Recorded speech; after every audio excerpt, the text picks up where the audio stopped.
I'm Gillian Hovell, the Muddy Archaeologist, and here we are on the Voyages to Antiquity cruise. And today we're in Thessalonika, where St Paul walked on the Via Egnatia in AD 50. His letter to the Thessalonians was written to these very people.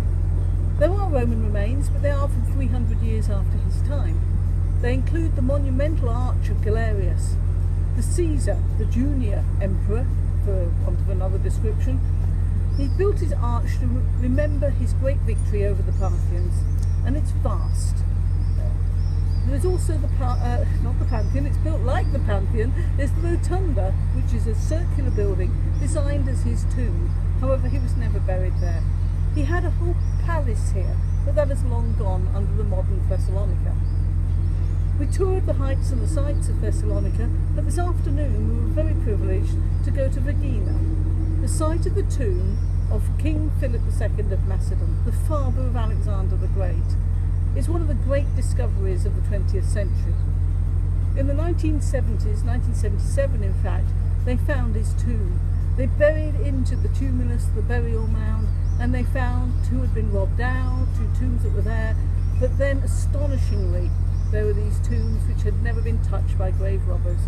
There's gold, there's bronze, there's silver, there's the most fantastic treasury. It's like Tutankhamun's tomb. It's just a phenomenal discovery. There's the wreaths that were actually on his head when he went onto the funeral pyre, rescued from the pyre. There were the ashes of King Philip himself. There's the casket that they were held in. There's the armour, his own armour and his own ceremonial shield. And the workmanship is exquisite. The couch that was in there in the tomb has the most fantastic, breathtaking miniatures.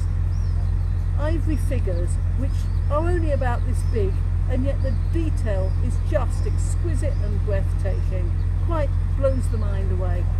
The naturalism of the art is unprecedented. The frescoes of Pluto, of Hades rather, as he takes he takes Persephone away from the upper world down into the underworld. Wonderful, wonderful fresco. The emotions which are in the faces and the movement and the colour is just fantastic. Has to be seen to be believed. We were very privileged indeed, and it's an absolute must if you're in this area of Greece, and we were, as I say, very fortunate indeed.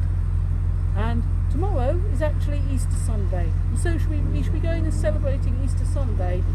I'm not entirely sure where, to be honest. I need to go and look at the itinerary, but we shall be celebrating, and we'll have something a little bit different to share with you tomorrow as a result. So I hope you can join us then. Thank you.